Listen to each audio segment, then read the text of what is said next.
Hello everyone, welcome to back my channel. I hope everyone is having a wonderful day. Before starting the video, please go ahead and hit the subscribe button. To say that this show is not particularly action-packed would be an understatement. For quite some time, it's heavily invested in business storylines, apparently thinking we're a lot more interested in who's running what company than we are. But the kidnapping of Phyllis and Sharon definitely caught my attention. It involves two dynamic characters and a mystery person who's using their history against them. I'm all in. So imagine my surprise when the women were given a new riddle to solve on Tuesday, only to completely vanish for the rest of the week. How is something involving this story not the Friday cliffhanger? Make it make sense, people. Much of this week was spent on petty squabbling between people who've been battling against one another for years. Decades in some cases. Billy and Adam butted heads over their dueling communications companies because, again, someone at this show thinks we're really invested in who comes out on top in the battle of the bigwigs.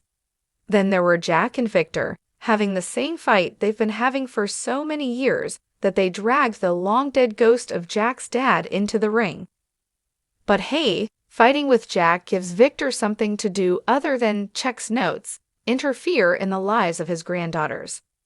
Both of these activities are certainly within the character makeup of the mogul, but it all has a been there, done that feel.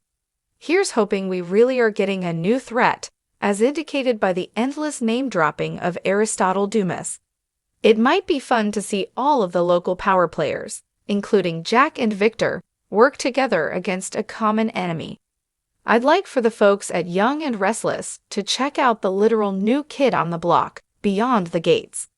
During its first 2 weeks, that show has managed to become must-see TV for my household, and there are more than a few things it could teach the rest of the CBS daytime lineup. Like what? The pacing, for starters.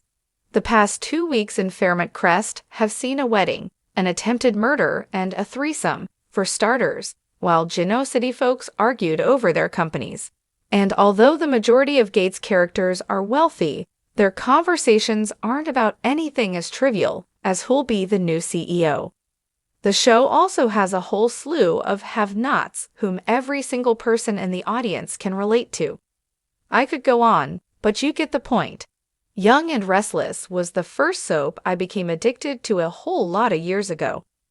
For context, a supposedly dead Catherine was haunting Suzanne, wandering the halls in a diaphanous gown singing, "I'm gonna live till I die."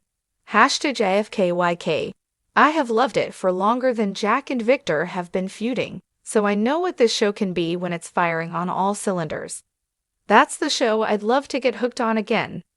Given that Beyond the Gates has been doing boffo numbers in the all-important ratings, it's time for someone at CBS to recognize what is, and what's not, working at its other soaps. Should they need help in that department, call me. I'll happily offer an assist. Why in the world did Kyle and Summer leave the GCAC, where they were both picking up food, and then, after saying they were going to the office, go to Crimson Lights? And why, if Nikki was having lunch with Claire and a business associate, were the ladies seated at a table clearly set for two? I'm not sure how to feel about Amy's new doctor.